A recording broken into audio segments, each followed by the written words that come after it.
Tonight, our feature, No Place to Go, takes us to Samburu County, one of the counties with the lowest toilet coverage.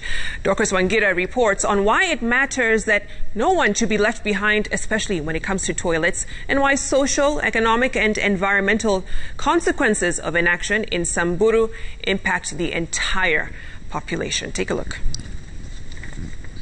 It's the abundance of acacia and thorn trees that make up Samburu's scrubland vegetation. This is a dominantly pastoralist and often nomads territory. During the wet season, the plant life is richer and more green, but the soils remind you that this is still a desert region. And for people who have no toilets in their homesteads, the thorny acacia and perennial grasses out in the open become their place to go. Naona kila mahali watu na mtu anakaa hapa naona hiyo machafu yote mtu endeko hapa. Kama unataka kujisaidia usiku unaweka tu karai hapo. Asubuhi unapeleka. We need actually to ensure that entirely Kenya, the entire country should embrace the use of toilets.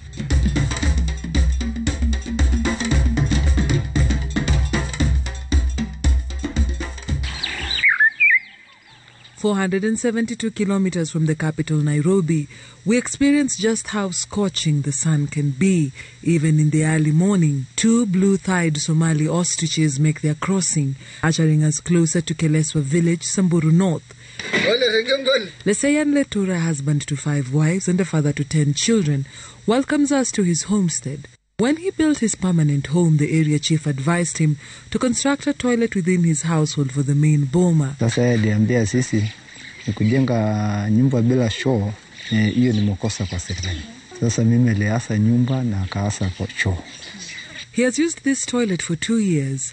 The only shortfall is that his other homestead built for his other wives doesn't have a toilet. They cannot use this toilet, which belongs to the first wife, and instead they retreat to the open acacia scrub. Wakati ingine kama nahara ingia tu hapo kama hakuna nguvu kuenda nje. Watoto kusema mimi nataka kusaidiwa, naenda tu nje hapo kidogo tu. Kesho mama yake nafunika tu hiyo vizuri. But this poses extreme health risks, particularly to children below the age of 5. This diarrheal disease currently is number 2 among the top 10 diseases in the county. So, and that is why it is a concern. Also, we have typhoid. In Kenya, diarrheal disease is the leading cause of death among Kenyans.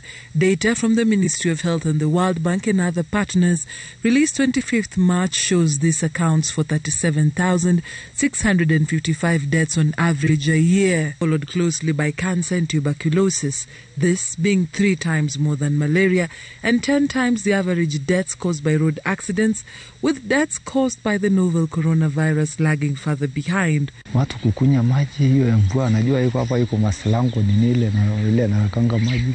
Watu napata homa, saa zingine watu wengine na hara, hata watu wakubwa hata watoto. Rebecca Lenaropi's homestead is a collage of manyatas and livestock pens, characteristic of a pastoralist lifestyle. But there is something missing, a toilet. For the 5 years this homestead has stood, calls of nature are answered out in the open. Rebecca has heard that toilets are important and necessary.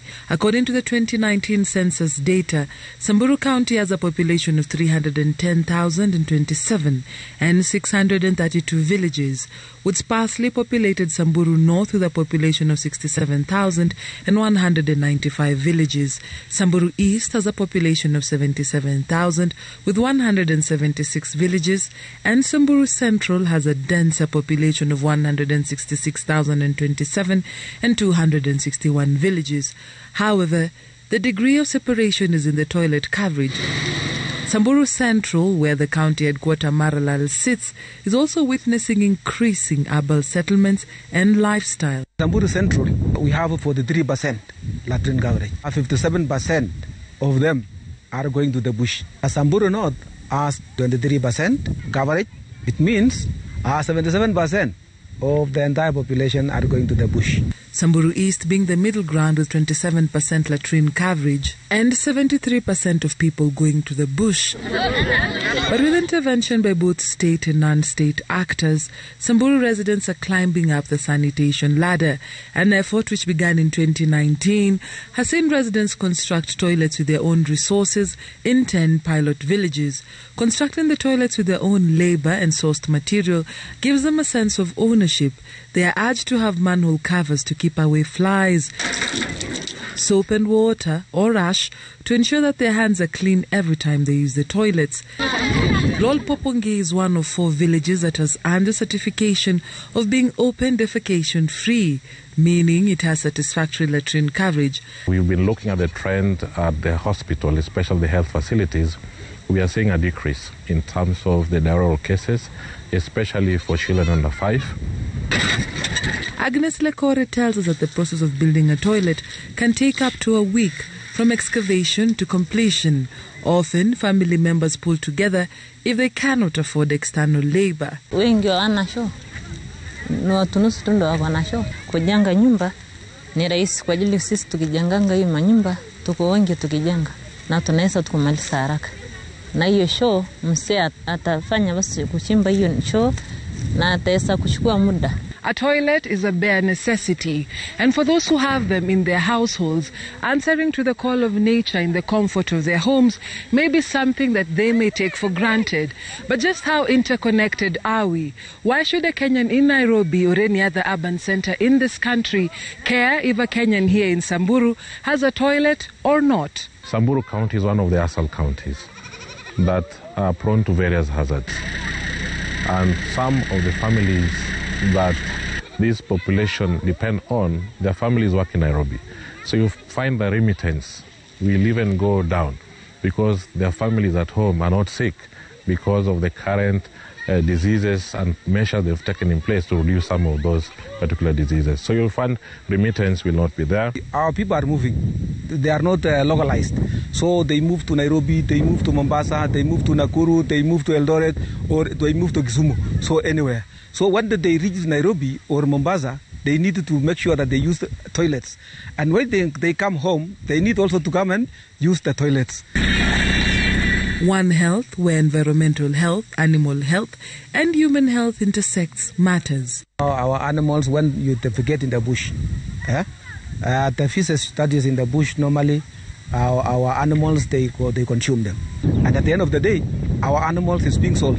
And they end up landing up in Nairobi, they land in Mombasa, or any other part in this nation.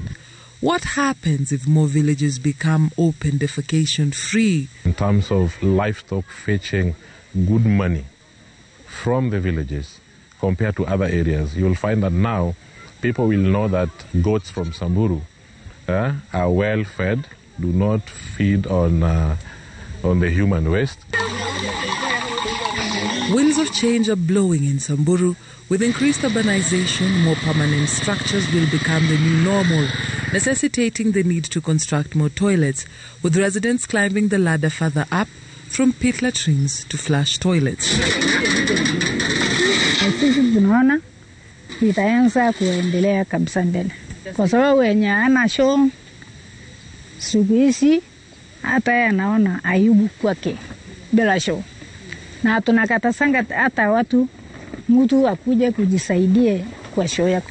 Dorcas Wangira, Citizen TV, Samburu County.